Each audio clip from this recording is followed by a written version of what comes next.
बच्चों, welcome to acid biology. आज हम इस वीडियो में एक न्यू चैप्टर स्टार्ट करने जा रहे हैं, that is cell cycle and cell division. लेकिन इस चैप्टर को पढ़ने से पहले आज हम कुछ टर्म्स क्लियर करेंगे, ठीक है, जिसमें बच्चों को हमेशा ही कंफ्यूजन रहती है। वो सारा चैप्टर भी कर लेते हैं लेकिन फिर भी उनको समझ ही नहीं आता कहाँ पे डीएनए डबल हो गया, कहाँ पे क्रोमोसोम्स हाफ हो गए, कैसे क्या हो रहा है। ठीक है, एनसीईआरटी में ऑल्दो एक छोटा सा चैप्टर है पर है बहुत इंपॉर्टेंट। इसमें से हमेशा 2-3 चैप्टर्स आते हैं बच्चों नीट में। इसीलिए आज इस चैप्टर को स्टार्ट करने से पहले हम अपनी इस टर्म्स को क्लियर कर लेंगे, पूरी क्रिस्टल क्लियर कर लेंगे, ताकि आगे हमें इस चैप्टर में कोई कंफ्यूजन ना रहे। ठीक है, तो आज हम सबसे पहले बच्चों 2 टर्म्स क्लियर करेंगे। एक टर्म है हमारे पास हैप्लॉइड और दूसरी टर्म क्या आ जाती है बच्चों, डिप्लॉइड। ठीक है, जैसे आप देख ही रहे हो यहाँ पे मैंने 2 सेल्स ड्रॉ किए हैं। एक ये सेल है हमारे पास, एक ये सेल है। यहाँ पे क्या है, हमने 3 क्रोमोसोम बनाए हैं। लेट्स से कोई सेल है हमारे पास, उसमें क्या बच्चों 3 क्रोमोसोम्स हैं। यहाँ पे देखो, अब ये जो क्रोमोसोम नंबर 1 है उसके पास एक सिंगल आर्म है। ठीक है, एक तो ध्यान रखो, इस आर्म को हम बच्चों क्या बोलते हैं, this is known as chromatid. ठीक है, इसको क्या बोलते हैं, क्रोमैटिड। अब ये जो तीनों क्रोमोसोम्स हैं, तीनों के पास एक सिंगल कॉपी है। क्रोमोसोम 1 सिंगल कॉपी है, क्रोमोसोम 2, क्रोमोसोम 3। लेकिन अगर मैं यहीं पे इस दूसरे सेल की बात करूं, यहाँ पे भी 3 क्रोमोसोम्स हैं, क्रोमोसोम 1, 2 एंड 3। लेकिन तीनों क्रोमोसोम्स की क्या है बच्चों, हमारे पास 2-2 सेट्स हैं, 2-2 कॉपीज हैं। जैसे यहाँ पे क्रोमोसोम 1 के 2 सेट्स हैं, क्रोमोसोम 2 के 2 सेट्स हैं, सिमिलरली क्रोमोसोम 3 के 2 सेट्स हैं। अगर किसी क्रोमोसोम के पास बच्चों सिर्फ एक सिंगल सेट है, सिंगल कॉपी है, उसको हम क्या बोलते हैं, that is known as haploid. ठीक है, हैप्लॉइड का मतलब क्या हो गया, number of sets of chromosome कितने होंगे, 1। ठीक है, इसको बच्चों हम किससे रिप्रेजेंट करते हैं, एन से। ठीक है, एन क्या है, it is number of set of chromosome. तो कितने दिख रहे हैं बच्चों हमें, 1। ठीक है, क्रोमोसोम 1 का एक सेट है, क्रोमोसोम 2 का एंड सिमिलरली क्रोमोसोम 3 का एक ही सेट है। तो ऐसे सेल को बच्चों हम क्या बोल देंगे, हैप्लॉइड। अगर डिप्लॉइड की बात करें, यहाँ पे देखो क्रोमोसोम 1 की 2 कॉपीज है, एक ये क्रोमैटिड है, एक ये क्रोमैटिड है। 2 की एक ये क्रोमोसोम है, एक ये है, क्रोमोसोम 3 का एक ये है, एक ये है। तो ऐसे सेल को हम बच्चों क्या बोलते हैं, this cell is known as diploid cell, और इसको हम किससे रिप्रेजेंट करते हैं, 2n से।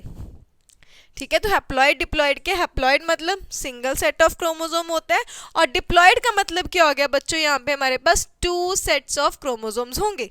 ठीक है, अब एक टर्म है हमारे पास और।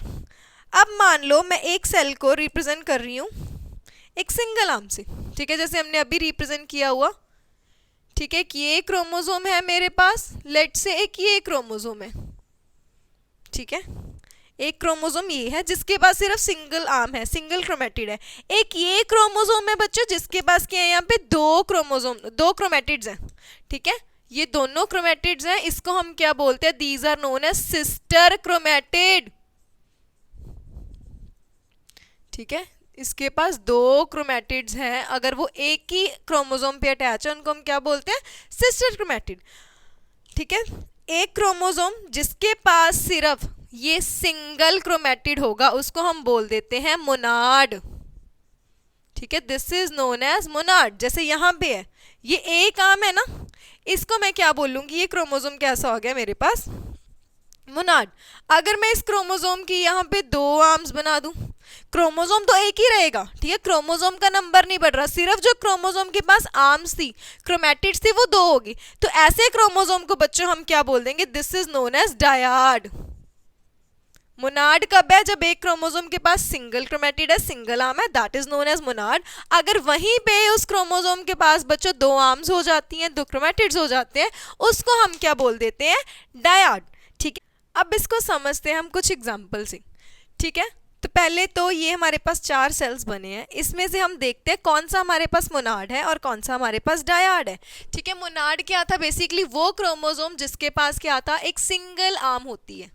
अगर हम इस सबसे फर्स्ट सेल की बात करें बच्चों, इसमें देखो इसके पास सिर्फ एक ही आर्म है, एक ही क्रोमैटिड है, इसके पास भी एक ही क्रोमैटिड है, तो ये सेल कैसा हो गया, मोनाड। ठीक है, यहाँ पे जो क्रोमोसोम्स है वो हमारे पास कैसे हैं, मोनाड सिमिलरली सेकंड सेल की बात करें, यहाँ पे भी जो क्रोमोसोम 1 है सिंगल क्रोमेटिड है, इसके पास भी सिंगल क्रोमेटिड है, ठीक है। यहाँ पे जो क्रोमोसोम्स है इनके पास भी सिंगल क्रोमेटिड है, तो ये सेल कैसा हो गया बच्चों, मोनाड। अब यहाँ पे देखो, ये जो क्रोमोसोम 1 है इसके पास 2 क्रोमेटिड्स हैं, 2 सिस्टर क्रोमेटिड्स हैं, तो ये कैसा हो गया, डायाड, ठीक है। ये सेल अपने पास कैसा हो गया बच्चों, दिस इज डायाड।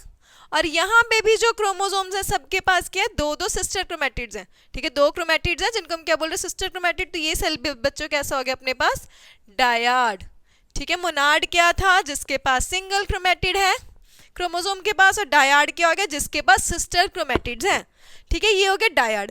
अब हम बताओ इसमें से बच्चों कौन सा सेल हैप्लॉइड है, कौन सा डिप्लॉइड है, ठीक है। हैप्लॉइड हमने क्या बोलना था, जिसके पास क्या हो गया बच्चों, एक सिंगल क्रोमोसोम होगा, उसका कोई कॉपी नहीं होगा। क्रोमोसोम 1 सिंगल है, कोई कॉपी नहीं है। क्रोमोसोम 2 ये भी सिंगल है, इसकी भी कोई कॉपी नहीं है। तो ये सेल कैसा हो गया बच्चों, this is also haploid cell, ठीक है। मोनाड है क्योंकि क्रोमोसोम के पास सिंगल क्रोमेटिड है, हैप्लॉइड है क्योंकि उस क्रोमोसोम की कोई कॉपी नहीं है। सेकंड पे आ जाओ, ये भी मोनाड है क्योंकि सिंगल क्रोमेटिड था। पर यहाँ पे देखो जो क्रोमोसोम 1 है 2 कॉपीज है ना, 2 सेट्स हैं, क्रोमोसोम 2 2 सेट्स हैं, तो ये कैसा हो जाएगा बच्चों, दिस इज डिप्लॉयड सेल, ठीक है। ऑल्दो ये भी मोनाड है, ये भी मोनाड है, लेकिन क्रोमोसोम की एक कॉपी थी हैप्लॉइड, क्रोमोसोम की 2 कॉपीज हैं डिप्लॉइड। नेक्स्ट सेल पे आ जाओ, एक क्रोमोसोम था उसके पास 2 क्रोमेटिड थी, लेकिन अगर मैं बात करूं क्रोमोसोम 1 की कॉपीज कितनी है, सेट्स कितने हैं, सिंगल, तो सेल कैसा हो जाएगा, हैप्लॉइड। क्रोमोसोम 2 2 क्रोमेटिड्स है, डायाड है, लेकिन क्रोमोसोम 2 की कॉपीज कितनी है बच्चों, 1 है, तो ये क्या रहेगा, हैप्लॉइड। लास्ट सेल की बात करें, जो क्रोमोसोम है डायाड है, एक क्रोमोसोम के पास 2 सिस्टर क्रोमेटिड्स हैं, लेकिन कॉपीज कितनी है, 2 कॉपीज है, 2 सेट्स हैं, तो ये सेल भी कैसा हो जाएगा, डिप्लॉइड, ठीक है। तो जरूरी नहीं है अगर कोई सेल हम बोल रहे हैं हैप्लॉइड है तो वो मोनाड होगा या डायाड होगा। देख ली ना हमने, हैप्लॉइड है, मोनाड भी हो सकता है, डायाड भी हो सकता है, डिप्लॉइड है, मोनाड भी हो सकता है, डायाड भी हो सकता है। तो ध्यान हमने क्या रखना है, उस क्रोमोसोम के सेट्स कितने हैं। हैप्लॉइड को हमने रिप्रेजेंट किया था एन से, और डिप्लॉइड को रिप्रेजेंट किया था 2n से, क्योंकि उसके पास होते हैं 2 sets of chromosomes. I hope आप सबको आज समझ आया होगा। मिलते हैं नेक्स्ट वीडियो में।